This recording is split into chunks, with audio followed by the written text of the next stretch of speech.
I think the most important thing is that if you have a firm's KPI, most important is you talk it through with your team. How do you break it down into concrete actionables, into discrete steps? And then once you're able to break it down, the next thing is how do you prioritize? What are the top 3 things that you may want to focus on?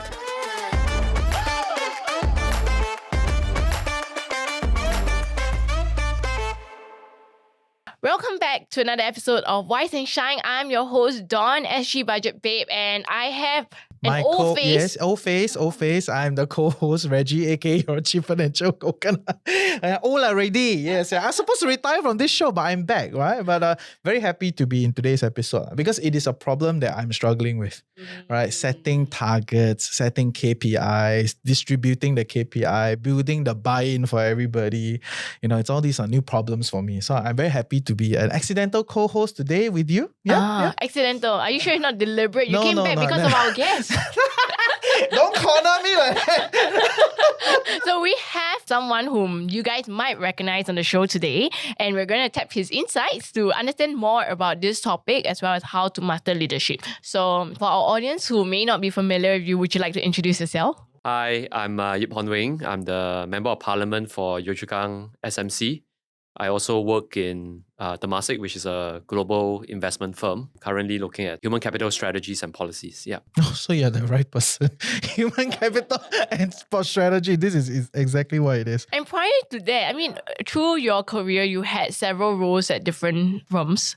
And before, when I first met you, you just came from the AIC, right? Yes. Yes. And your jump from each workplace has been quite different. Yes. So I started my career in the education service. From then on, it was a series of different postings. I was in the civil service as part of the admin service. Part of our job is really to gain as many insights and experience through our various different postings across the civil service. That gives us different perspectives and exposure to different parts of governance, public administration. So from education, I went to Ministry of Manpower. I was looking at foreign workforce policies, sort of determining, what are the levers that we have, what are the policy levers to get foreign manpower to come in at the right price, right experience, and in right numbers. Then I went on to the Ministry of Defense, really in a more foreign policy role. I was looking after many different things from the Middle East to Europe, Russia, and the US. So that was very exciting. We were deployed in Afghanistan then, 2007 to 2011 during that period. So I was overseeing some of the policies pertaining to our ops and deployment over there. I also spent some time in the Ministry of Health, looking at aging issues. Setting up the policies and also the structures to handle aging issues. And I think it has evolved quite significantly over the many years. Where else did I go? After that was You know why I laugh? AIC? Because I feel like you went everywhere. That's why. And that's why he's the right person to talk on this topic. It's like this guy went everywhere. Education, then go Afghan, then do aging. No, I didn't go to Afghanistan. I was here. After MOH was then AIC. I went to MND and PMO. I went for studies and I came back, and that was quite interesting also because when I came back, I didn't really know where I was going. Then next thing I knew, I got a phone call and said, "You're going to set up a new office." I said, "What new office?" It's called the Municipal Services Office. I said, "I never heard of it before." And he That's said, why "Yeah, it's new. That's why it's new." And the Prime Minister is going to announce it at NDR. So I was employee number 1. So was posted to PMO first to incubate the outfit, and then we spun it out to MND. And started recruiting people, started to set up the structures, the organization and all that. Yeah, so you've been in a lot of leadership roles over the last few years. And before we go into the questions, I think last few decades, more than years. He's not that old, so okay. But that's a side topic. Maybe last decade, last 15 years, right? Yeah. But, so the question is, are you going to be a minister next? That's a real question. You go to. I serve at the pleasure of the Prime Minister, and it's up to him to decide. Okay, great.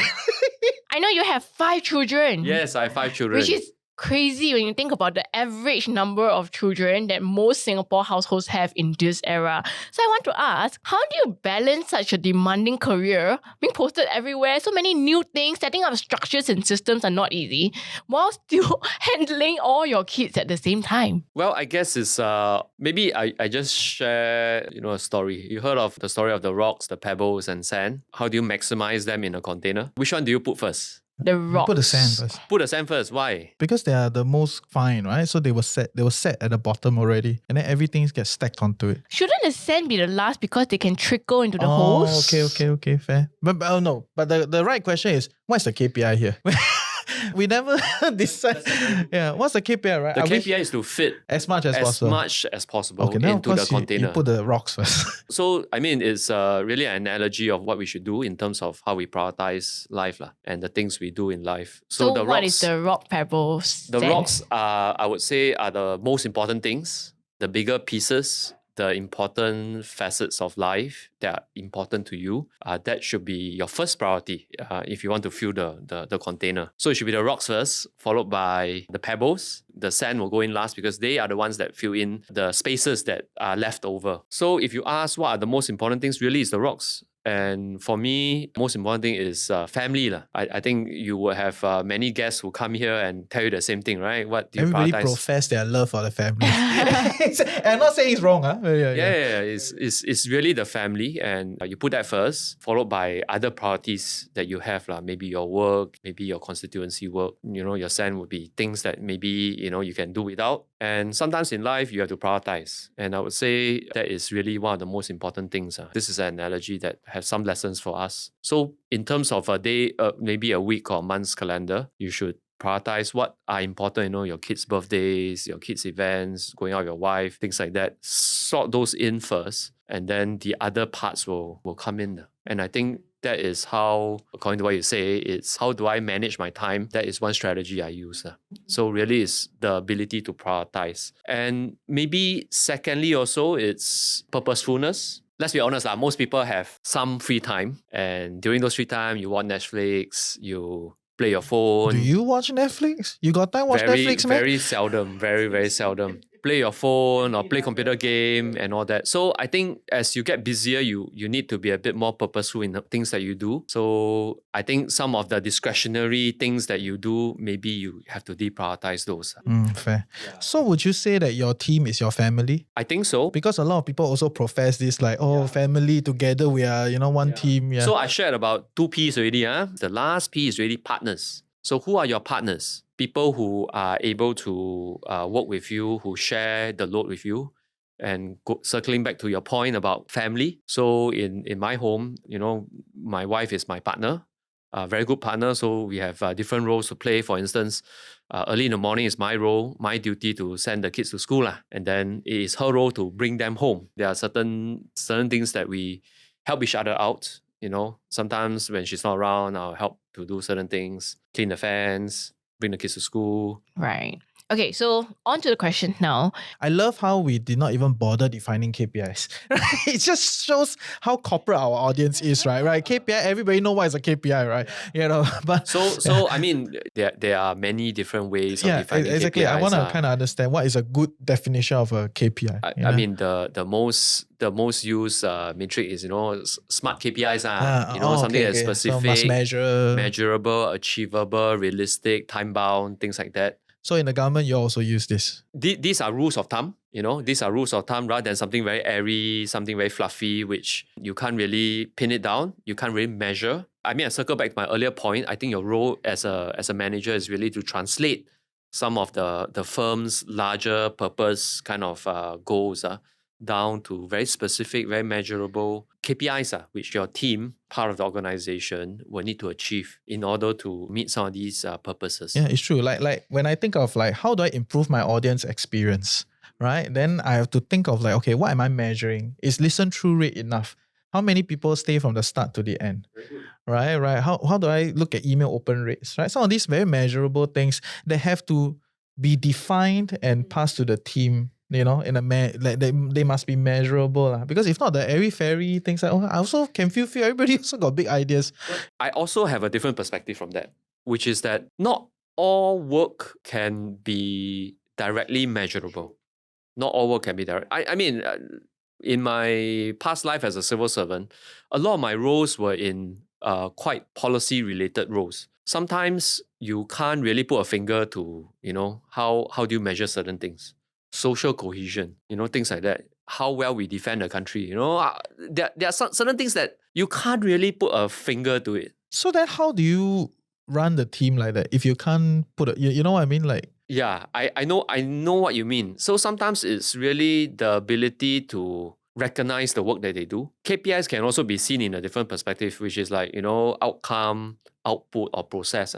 Outcome KPIs, output KPIs, process related KPIs. So the point I'm trying to make is that not all KPIs are outcome based. Sometimes the area of work where the outcome is quite amorphous, you may have to look at process related KPIs, you may have to look at output related KPIs. Things which are not able to be measurable. Okay. And one more question on this, right? What about shared KPIs? Certain like for me, I have a team, maybe 10 plus of us, right? And they are from different functions, but I want them to collectively improve this one KPI. You know what I mean? Like I want them to improve the audience experience, but one is from the editing side, one from the front end. They're different groups, and they on a BAU system they run total different functions, and sometimes they like who is in charge of this, right? And then I heard from some of my friends, give shared KPIs. I was like, share how to share 30%, 30%, 30%. How do you share this KPI, right? Like, is there something like that? What will you usually do? In my current role, the area I work in is quite horizontal. We cut across different departments. I think most importantly, we need to be very clear that who is the lead? Who is the lead? Who is responsible for this piece of work?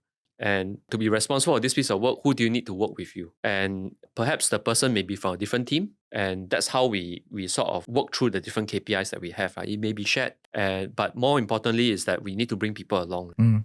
So just to be clear, shared means it all factors into your final performance review, yes, right? Yes. And so let's say the producer gets maybe 50% of the KPI, the rest gets 25, but there's a lead. There's one person. There needs to be a lead. Okay, there needs to be. So there's no such thing as an even thing. Okay. Yeah, there must be a lead. There must be people who are responsible for things. It cannot be a situation where, everything is shared. Then let's say if you are successful, that's very good lah. But if something is not very successful, who's responsible? Yeah. So someone will need to run the team, be responsible for the piece of work. Fair. Okay. Practical. I like. Please continue. So setting KPIs would be one thing, communicating them. And in the event that the team does not meet the KPIs, and we're not talking about just one or two, like the whole team.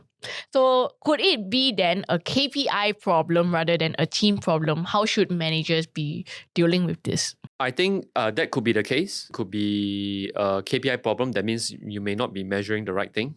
And therefore, you may not meet the KPI itself. I think the thing that we shouldn't do is when things don't go your way is to point fingers and to blame. But rather we should reframe the question to ask, what can we do better? And what was, what happened? And I think this is something that as a team we need to work it through.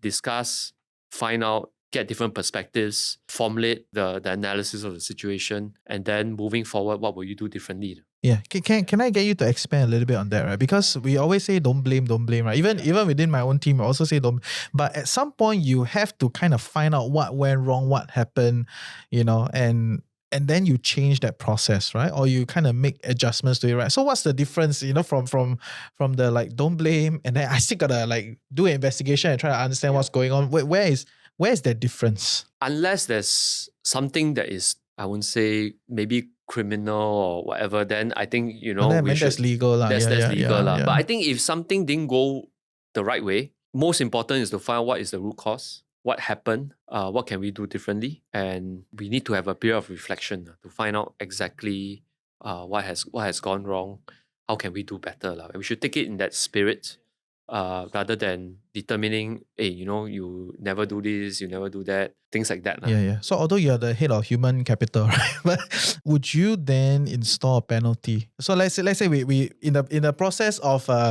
discovering what went wrong. We don't blame, okay? We're just here to discover, try to do investigation, understand what's going on, right?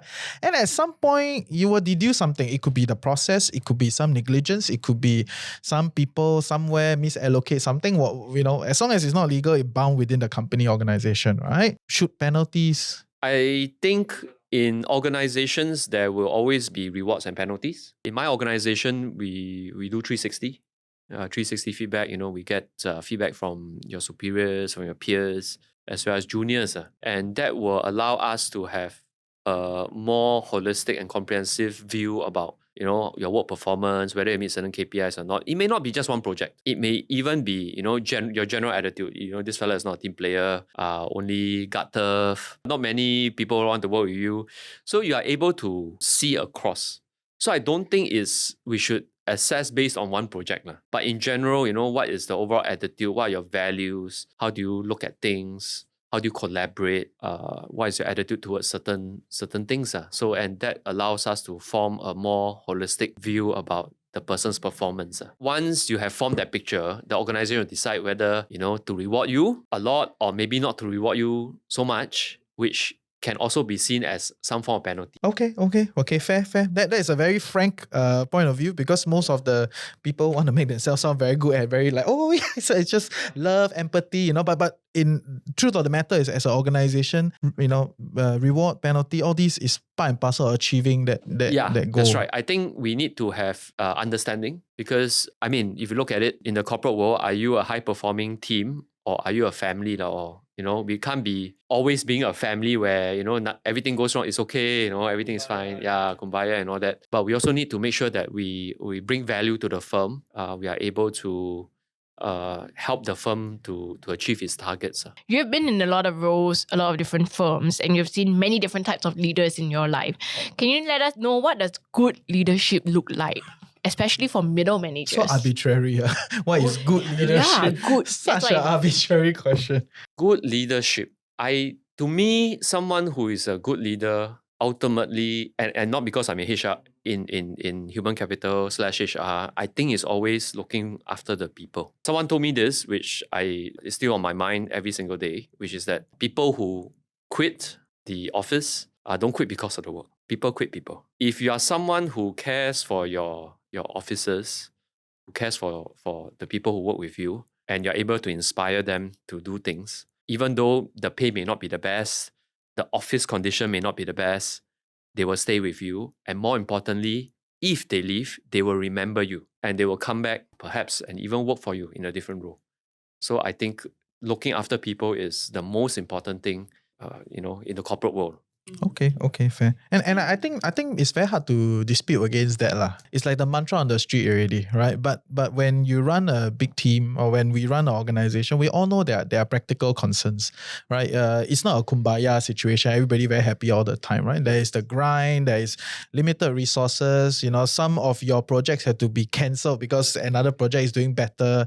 That this whole thing, this whole shenanigan that is, 理想和完美现实很残酷, right? So like all your ideas at the top sounds very good, but from the practical front, it gets different, right? And that's when a lot of organizations start to lean towards things like KPIs, as a so-called a neutral kind of indicator, or a standard indicator that everybody abides by, that then kind of forms a basis of fairness, in evaluating decisions, right? Is that a fair statement from that point? It is fair, and I think most important is, how do you translate some of these KPIs to actual deliverables? And the key is really, the corporate world is communication. How do you translate something that is a very high level outcome of the organization?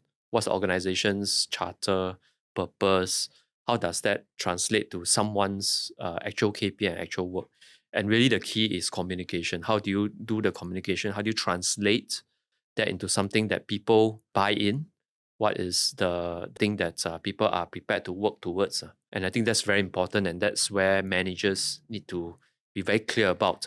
Because not all officers may understand, what is the firm doing? Yeah, why I gotta do this? Yeah, why I gotta do this? So it doesn't really add to my bottom line, etc. and all that. And I think the key role is, how do you inspire them through the translation work? Because you've done this multiple times across different teams, right? Can you just take an example, your favorite one, of this like big, high, mighty idea that then how you gets translated translated down it. into a KPI, then it gets pushed down, without divulging state secrets, right? So you say what you can say, but I think that practical process will be quite helpful for people to think about. I think the most important thing is that if you have a firm's KPI, most important is you talk it through with your team. How do you break it down into concrete actionables, into discrete steps?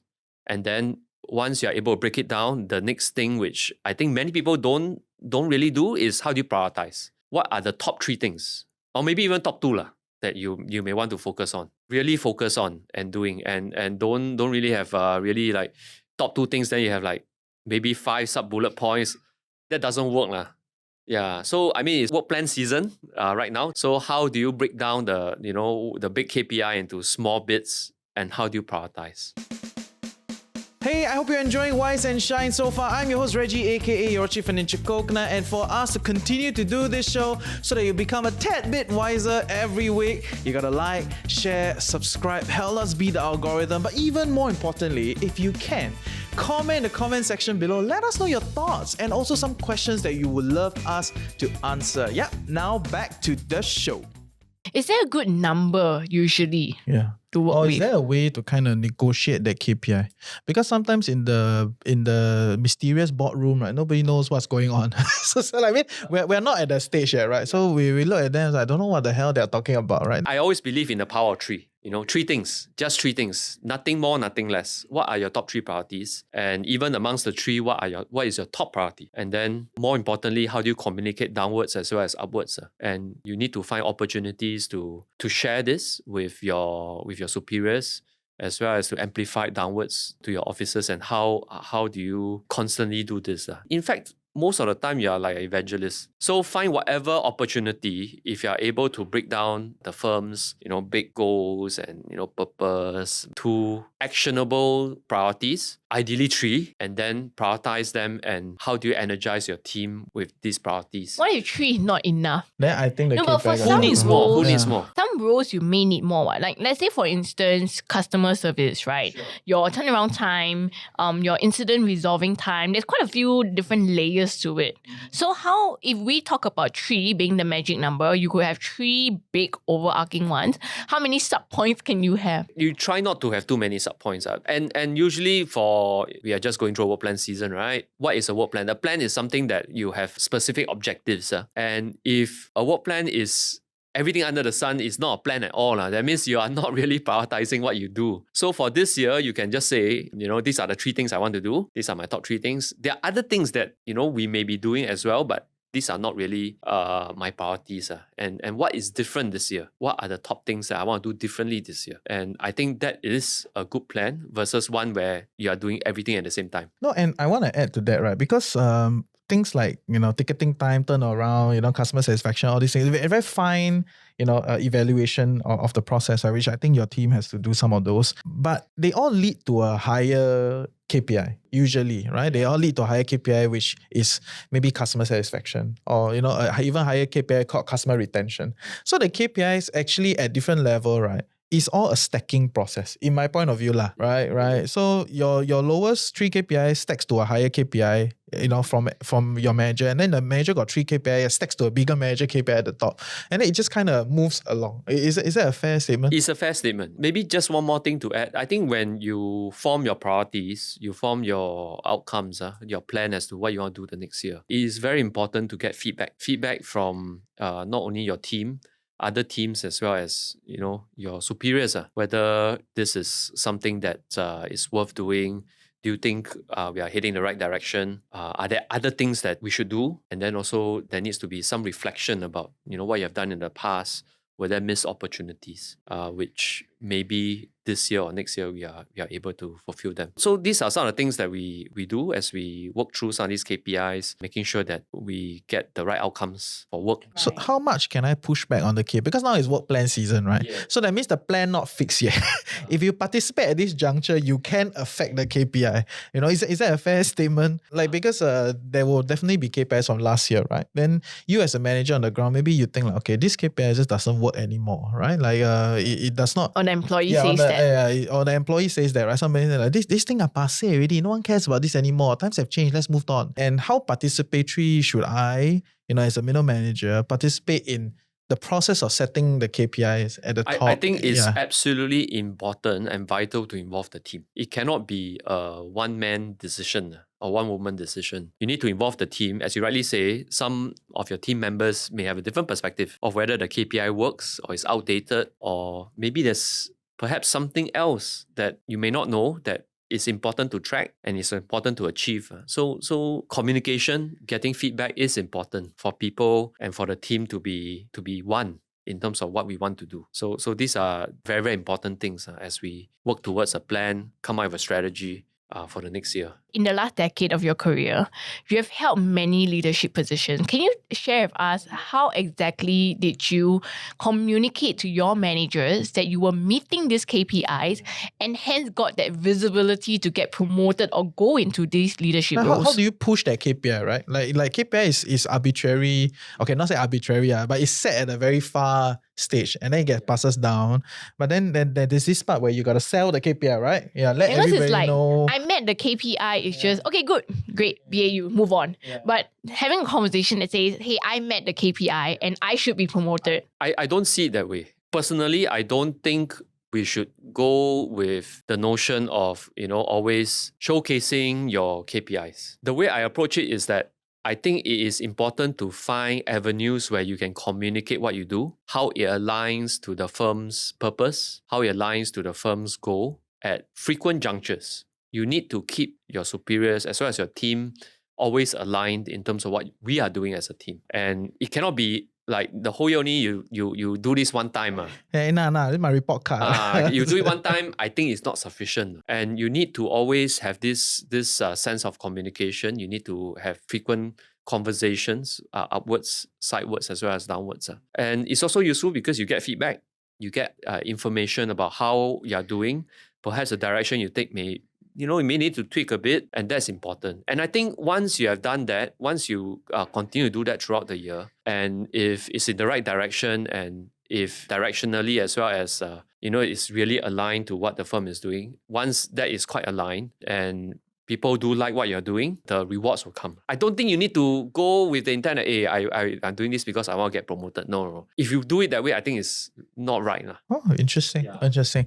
But yeah, so on that front of like, okay, we set the KPI, now we want to get everybody like to get down to it, right? Propagate it, push it down, especially some of the newer managers, they find it very tiring to keep like evangelizing. You have to do it. You have to do it because ultimately it's not just influencing. You have to inspire your team to do what you need to do. What does your work mean to the firm? Why is the work important to the firm? That is something that's quite vital, and you have to constantly talk to the team. You have to constantly make sure that they know what they're doing. Sometimes the work may be a bit esoteric. It depends on the nature of the work, because if you're dealing with a lot of it, if it's not transactional work, if it's strategy work, if it's policy work, some of it can be quite amorphous. So I think that is quite important to always have these conversations with them. So it's mostly a conversational problem? I think it's conversation as well as making sure that these conversations take place on a very, very regular basis. Okay. So the KPI must be front and center, but keep talking about it. Keep talking about it, keep inspiring your team. Always have a pulse of how they are feeling and whether they are aligned. There may be ideas that they have. We may not be the best. We may not have all the ideas. So it's always important to check in with them. Perhaps from their vantage point, they may have a different view of how things are going to be. They may see something which you don't see. Yeah, and it's always good to get feedback. So it is a very human problem, not a tech problem. It's always human. It's never about the work. Going back to your rock, pebble, sand story, most of us deal with multiple KPIs at different places or areas of our life. Or using just your own... You got a lot of different jobs. No, it's not about me. It's about our guests, right? So yours, for instance, you have your KPIs at work at Temasek. You have your KPIs as an MP. Walk the ground, go for all the events, and there's a lot of events in your district. Yeah. And then at the same time, you also have your family KPI, as you mentioned earlier, the birthdays, graduations, etc. At some point, how on earth do you manage meeting all the different KPI? And in one, let's say a child's graduation or a concert performance. Okay, so we have like for kids, right? There is graduation, there is PTM, there is concert, and all of that, right? Some rocks get grind to become pebbles. That's a good one. That's a good one. So, because it's true, right?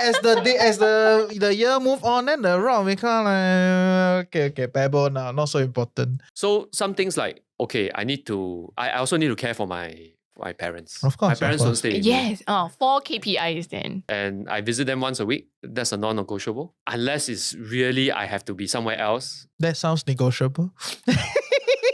No lah, but it's like that, right? Yeah. No, and I don't think it's a you problem. It's a Singaporean. Is it everyone? Many Singaporeans struggle with this, right? You want to excel in a career, but you still want to do the kids. You still have the extended family. So it's a very it's the first P, Singaporean way of the first life. P. What is how do you prioritize things? What is number one for you? And my number one for me may be different from you. I think most people would say it's family. So I'll give a scenario, okay? Let's say it's your child's concert and it's their first ever concert, prepared very long for it. Yeah. And that clashes with an important thing at work, which translates into one of the major KPIs. How would you choose? Both need you to be present. I'll choose the first one. At the expense of the work KPI. Yeah. How would you then manage that communication so that it doesn't jeopardize? It much earlier. If something is really non-negotiable, I'll communicate much earlier. There's no hard and fast rule in all this. So I go back to your example.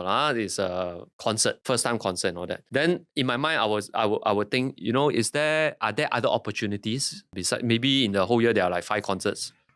maybe and if I just say one only. If my work is that meeting is also one only the whole year, both side one, how? I think my boss will be very, very understandable if I tell him or her that this is very important to me. I think it's fine. So how would you communicate that such that it doesn't jeopardize the work side? I think you have to communicate early and you have to communicate the impact of that personal event that you have to attend to. I would like to believe that nowadays, our superiors are very understanding in terms of how they view work life. Some lah. No, I would say it's improving. It's improving. I really think it's improving. And so far, I think bosses and superiors are actually quite understanding. I push one more, right? So let's say, for instance, because if today, let's say his boss, let's say, I don't know, some minister calls, hey, you need to come back in because there's a national emergency. Of course, the concert is not important anymore, right? It depends. There's a national emergency. There's no hard and fast to these things. But I do think... No, but let's put it in corporate setting, right? Like this is it's like both sides, the one KPI. Yeah. But I do think the boomer manager is dying. It's no longer a thing. What's It's a kind of boomer manager? like the very strict, everything cannot, work life separate. Generalization. But it's changed, right? I think even it's moved on, right? Like the very understanding people. We all have those kind of managers, or some people have experience where the manager is not always understanding. And then if the manager then says, yeah, I know your child's concert is important, but so is our work and you need to be here. Otherwise, you deal with the consequences. How then does one approach that conversation? Well, I think you have to... I have no answer to that. It's all very situation specific. And if you have a manager who is perhaps not as understanding as in what you have shared, then maybe you need to reflect whether is this an organization that you want to work for. That's a nice way of saying the market will price him out. It really depends, you know. And I think there's a trend moving down the more understanding path already, right? So another, maybe not today's topic, but another area of discussion would be that, how do you view work-life integration? How do you manage? Do you manage by outcome or do you manage by process? In the past, I still remember, I don't know how true is this, please don't, but anyway, it's online. I used to work for an organization very, very long ago, maybe 2 decades ago. Break time, the boss's PA will come around and check, do you leave for your work? Clock outside the door, right? Do you leave for your lunch? What time you leave for lunch and what time do you come back? Wow. No, and those are horror stories that perfume, people talk about it, right? Yeah, but I think nowadays don't have such thing more anymore. Already, I genuinely feel less, like it's less, okay, not say no more. less. Genuinely, I feel like it's much less. 1 o'clock kind of take attendance, who is back, who is not back, who is late. Sounds like recess. Yeah, it's different. It's different. Yeah. So maybe since we're on this topic, last question, as a director of human capital, right? So you support work-life flexibility, workplace flexibility. Absolutely. I think it's important because nowadays I feel that population and the workforce values a lot of flexibility. And going back to what you say, we balance a lot of priorities in our life. Family, parents, work, other activities. And all of us have different things that we need to care for. And I can't claim to understand, everybody's needs. So it is always important to make sure you have that flexibility for the team Sometimes, train breakdown, I cannot come to work on time, or I have to bring my parents out, for medical appointment. I got to go to my child's concert, things like that. But ultimately, is the work being done? Do you trust your team to get the work done? I think that's the most important thing. What would you say to organizations who are pushing back on the flexible Because recently work some arrangement corporates policy? are asking people a 5-day work week, come back in, right? And they're so- like, yeah, I fairly considered it, but I still want you back. Well, I think it's always a balance. It's always a balance between working at home and working in the office. I think we need to provide a balance. I don't think we are ever going back to a 5-day work week.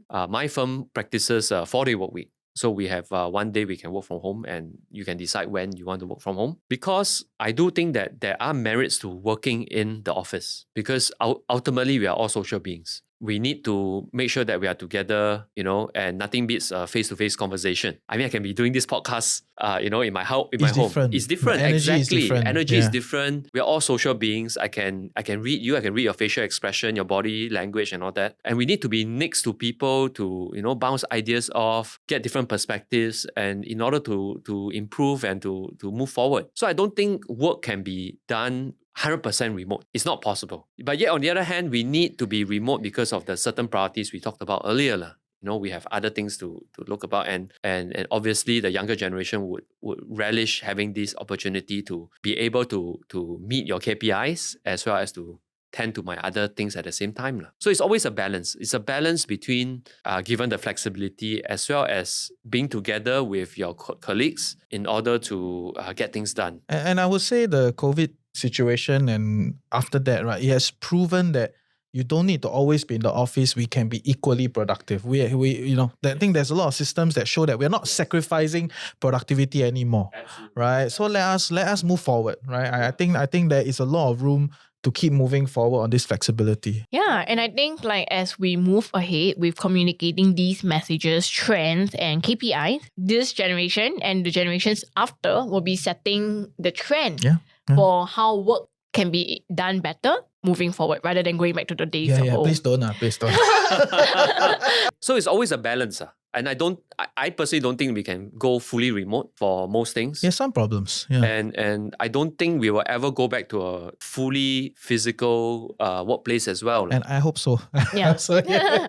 A balance between both. Yeah. So to me, it's always not about work-life balance. It's always work-life integration. How do you integrate your work with your other aspects, other facets of your life, and to make sure that they move in harmony. Awesome. All right. Awesome. Thank you so much for sharing your insights Thank with you. us. Thank And we you. hope you guys enjoyed this Thank you. episode. Thank you for having me. Let us know in the comments section what you'd like to see more, or if you would like to have our guests back to talk more about work-life integration and specific harmony. questions. Yeah, let us know in the comments, then we'll send it to him. We'll see you guys in the next episode. This is Dawn, your co-host, and Reggie signing off. Thank you for joining Thank us on you. today's episode of Wise and Shine. Bye. Bye-bye.